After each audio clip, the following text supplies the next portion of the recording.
You this beautiful evening? I'm doing well. I'm doing Good. well. The woman of God had to refresh, but we are talking about a mother's strength. And I'm telling you, the last two testimonies, I'm floored. I'm like, God is great. I Yes. mean, when you've done all you've done to stand, the Bible says to keep standing. Standing. And I mean, like, just to have the mindset of never doubting God, even in the midst of it all, just never doubting him, whether it's the first day it happens or day 22. She said 13 years. Yes. Woo.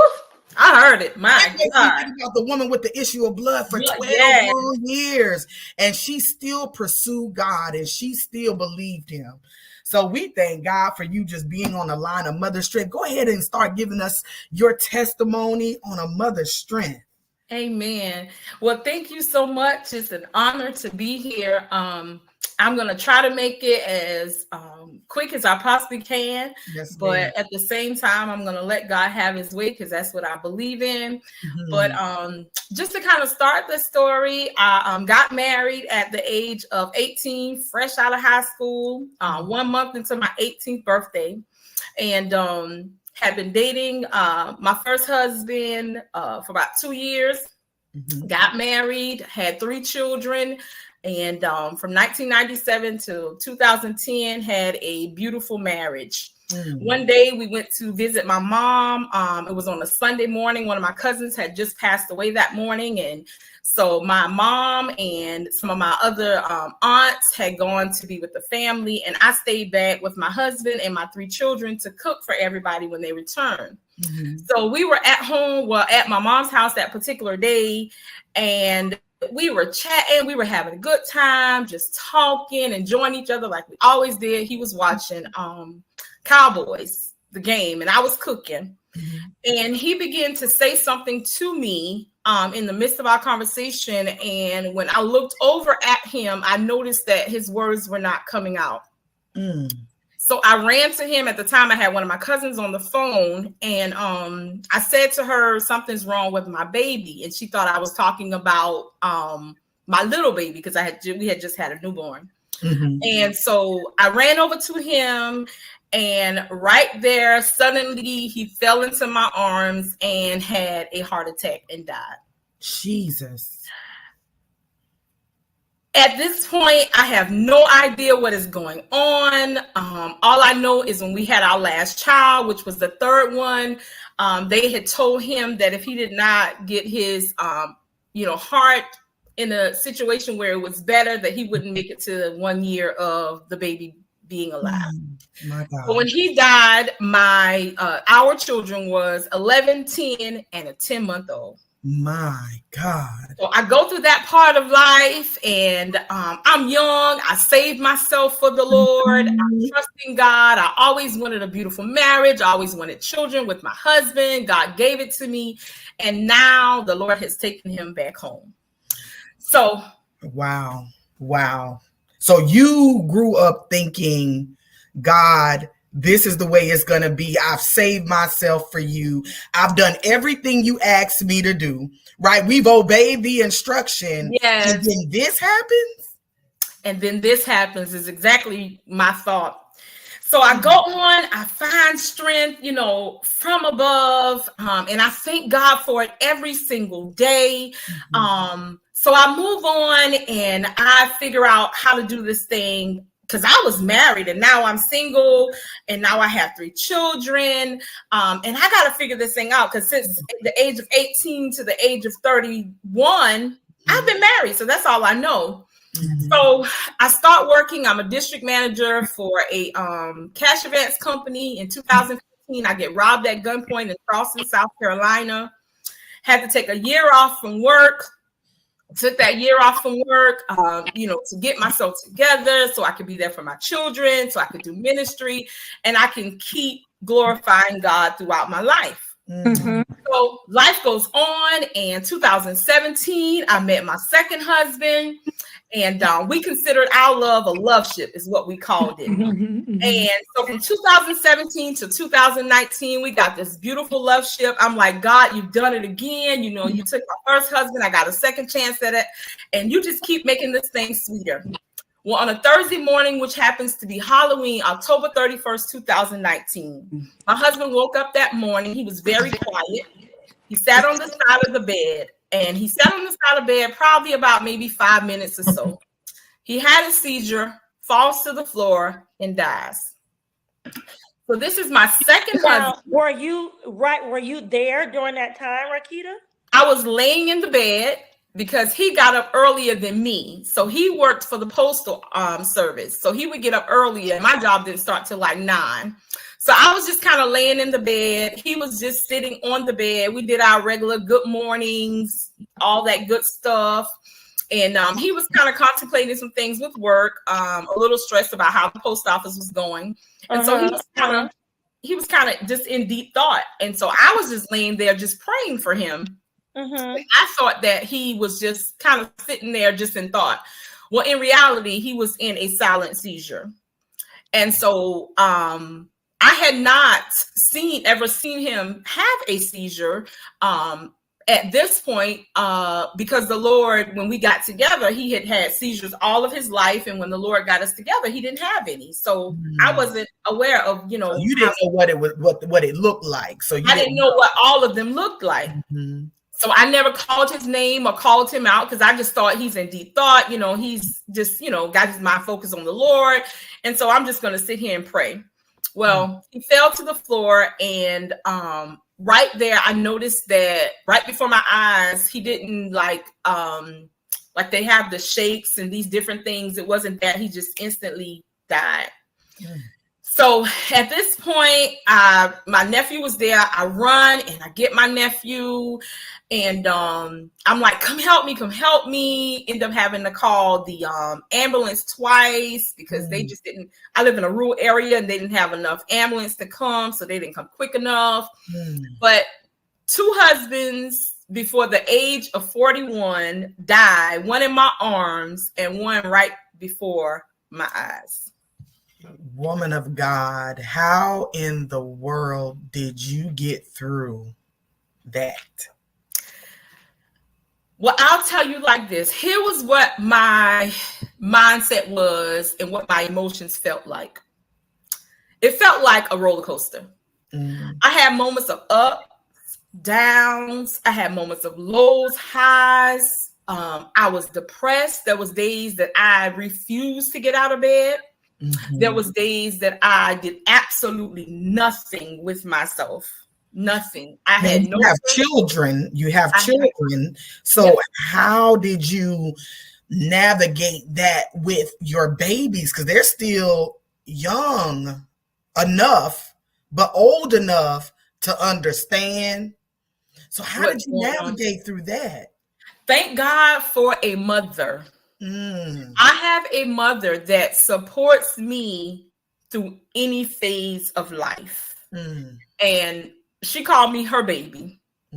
My mom took over as mother to my children in my weakest moments when I could not hold my head up. I did not know how to hold my head up. The pain was so horrible until I couldn't find the strength at first. Until God stepped in.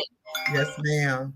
And so I could not find the strength at first, didn't have any idea of what was going on. And so my mom stepped in during those times. Wow. But then after some time of crying, screaming, fussing at God, because my thing was I waited. I thought I did everything the right way.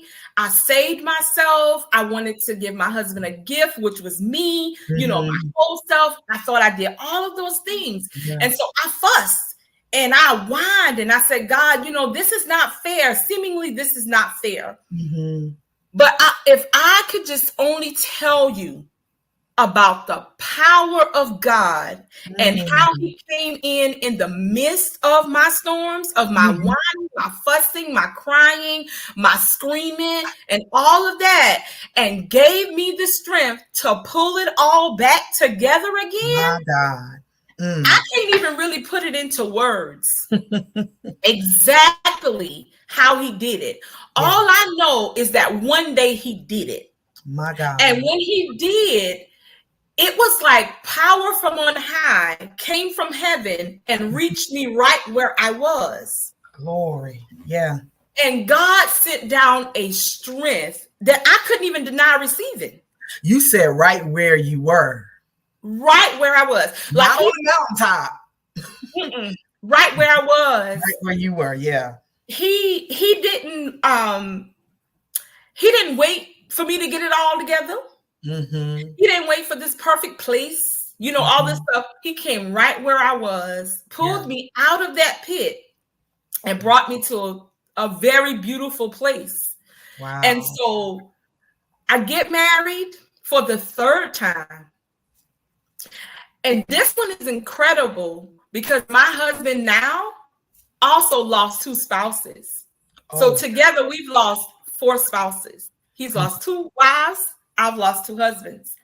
Wow. So nobody can tell me. Come on. God is not good. Because my husband and I both said after the trials, the tribulations, and the pain that we had encountered, we would never get married again. Never. My God. But God. And what happened was I was working for a company. The company that I was working for was bought out by the company that I now work for.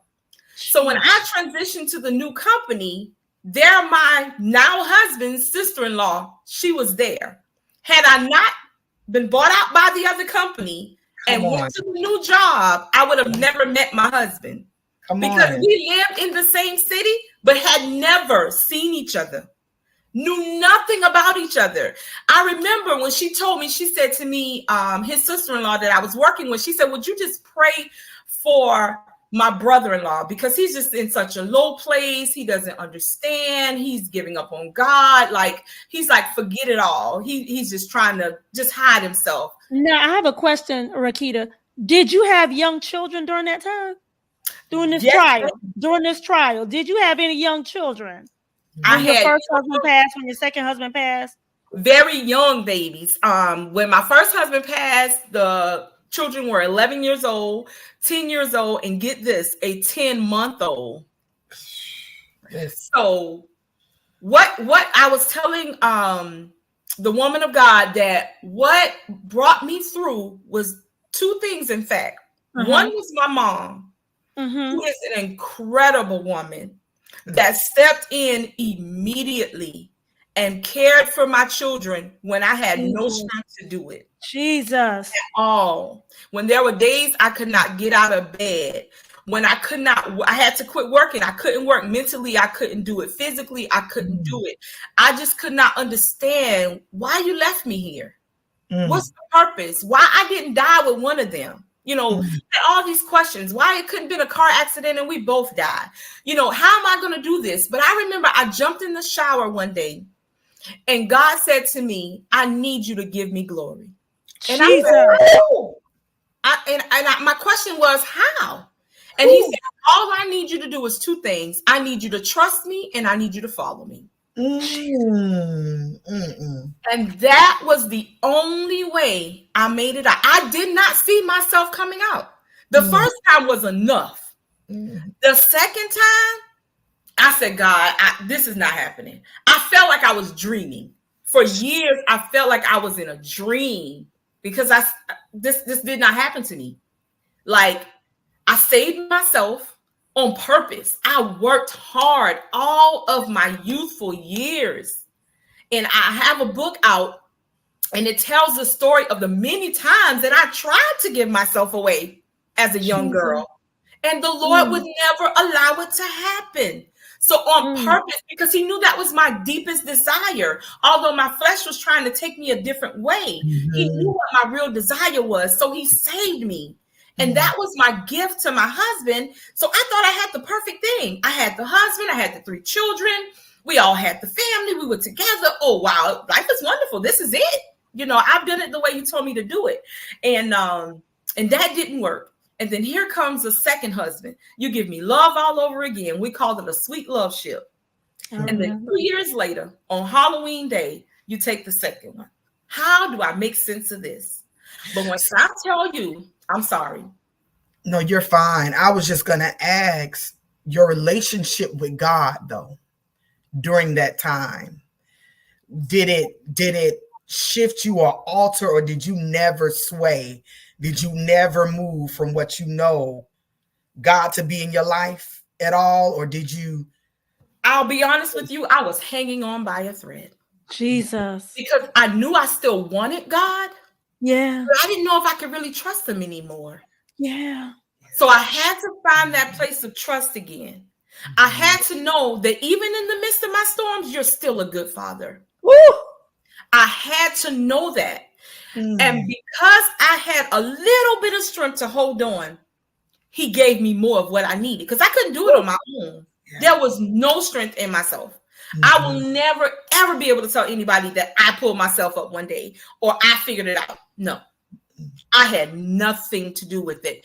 But in all the trials of my life, one thing I learned to do is I learned to lean in closer. When I leaned in closer, or I tried to figure it out, or I tried to say why and, make sense of it, didn't work. But when I learned to lean in and be obedient and follow his steps, it worked out perfectly. It worked out perfectly. And so now I'm married now for the third time, and I boldly declare that this will be forever. Because I serve a God that does the impossible. Yes, God. There is no failure in him. So I'm fully confident that this is forever. And yes, I like that, Stephanie. Lean in. Yeah, lean in. I had to learn how to lean in. I had to. Because if I didn't, y'all, I'm supposed to be in somebody's institution. Nobody. I'm supposed to be in somebody's graveyard. Man, that's real. Yeah, anywhere but here. And I know that. And because I know that, that's why I lift my hands all the time. And I say, God, I thank you, because it was nothing about me. And the thing about it is I had to understand that God didn't do this to hurt me. He did it for his glory. He knew that I would be the one. I don't know why he chose me, but he knew that I would be the person that would still give him glory. Even when it to still give him glory, even when I was confused. I was confused. I was discouraged. I was everything negative that you can think of. But at the same time, I refused to give up on God. Jesus. I refused to give up on him. I could not. To give up on him. Yeah, I refused. I refused to quit. I refused to give up on him. I found ways to trust him. I found ways to seek him. I found ways to make myself to him, because I knew that Jeremiah 29:11 has always been over my life. That God has a plan, and it's to bring me to an expected end. So when those trials happened in my life, I always knew that wasn't the end. I did tell God. I kept saying, this isn't the end. I don't know what the end is. I don't know how it's going to turn out. Now, I'll tell you, I did tell God, I don't want to be married no more. You don't have to give me that.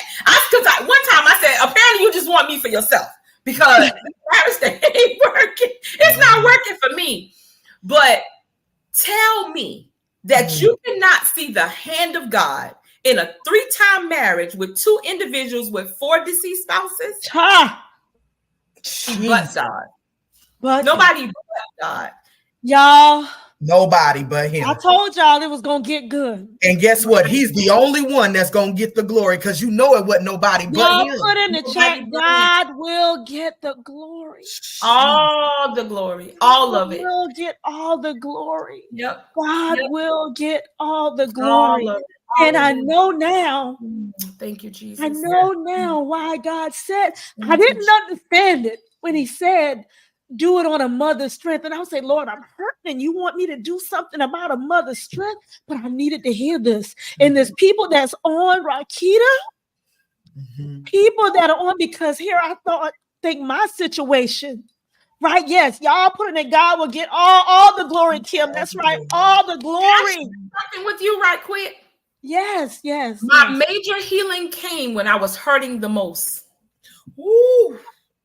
Explain when it. I was hurting the most, Yeah. And I ministered to others. Mm-hmm. When I was hurting the most, and I told other people I was trusting God for them to be married. Jesus. When I was hurting the most, I gave to children when God took care of mine. So if you don't quit in the midst of your pain, I promise you, you're going to come out and blow your own mind. God's going to blow your mind. And that's a guarantee. But anytime that you're able to operate in your pain, God's getting all the glory because you're not doing it on your own. And that's where I was. I knew I wasn't. I didn't know the words to say. How do I tell somebody God is good when it seemed like he took everything I had? So if I tell you that it had to be God, it had to be. Because in my flesh, you set me up. That's what my flesh would say. But yeah, you really did set me up. You set me up for a great comeback is what you did. Come on. That's exactly what he did. So what the devil meant for evil, come on, God turned it around for good. And y'all, I'm telling you, I have had 3 amazing husbands. Cheryl, you knew my first one. I think you might have knew a little bit about the second one. But I had 3 amazing husbands.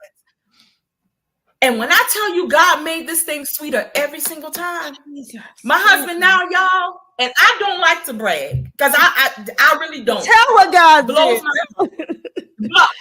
blows my mind. I'm talking about a man that takes care of your heart, a man that takes care of your mind, a man that ushers you in worship and in prayer, a real man of God that's sincere, a man that you love his heart. Mm-hmm. It's just what God did. Sometimes I don't even find the words, and sometimes I have to pinch myself. Is this real? Like, really, God, how you set this up? But when I look back, everything lines up exactly the way he wanted it to line up. I would have never met my husband had we not lost that job, because I wouldn't have gone to the new job I went to. There, his sister-in-law was sitting. She asked me to pray for him. I said, that's fine. Yes, I'll definitely pray because I know what that feels like. And then she says, well, will you be his friend? Oh, no. Nope, don't be his friend. I said, no, I don't want no male friends. I don't want nothing that look like a potential boyfriend. None of that. I said, but I'm gonna pray for him though. So I'll tell y'all the story because I know we got to get off. But I'll tell y'all the story. One day, she's a real comedian. So she asked me, she said, Royukita, would you go stand at the window? We got this big window in the front of our office. And I said, Tamika, no, that makes no sense. What am I standing at the window for? Well, she wanted me to stand at the window so he could ride by and see who I was. But I didn't know that. So I said, I'm not standing at a window because I just knew it was something silly she was up to. So I said, no, I don't know what it is, but I'm not standing at a window. So she goes outside, up rides this nice burgundy truck. And she goes outside and she goes to talk to the gentleman. Well, she gets him to come inside because now she wants friend with the setup at the window. Because I wouldn't go to the window. So she brings him inside, y'all, and he walks in there with this big old nice, beautiful beard and all this stuff. And I didn't know who the guy was. But I noticed she kept saying, this is Royukita, like pointing at me and stressing my name. And she was like, and this is my brother-in-law, Henry. And I was like, oh, nice to meet you. So I'm looking like, she ain't even got to worry about it. This guy too well put together. I'm old-fashioned. Not going to like me. Don't worry about it. So I told her when he left, you don't even have to worry about telling him about me because it's not going to work. So I remember my mom asking me after my second husband died. She said, baby, she had seen my pain. And she said, please tell me you're never going to marry again. I said, Mama, that's a problem. Ever. And I thought that. I believed it. I said, I'm never, ever marrying again. You do not have to worry about that. Well, because she didn't want to see you hurt anymore. She didn't want to see me hurting again. And she knew that I had, full faith and trust in God. But then she also saw what I was going through. Right. So she knew I was going to be all right. But then she didn't like the pain she saw. Yeah. So she begged me, please don't ever get married again. Well, I couldn't listen to my mama and I couldn't listen to myself. So I had to listen to God and I'm married again for the 3rd time. Woo, y'all, this has been amazing.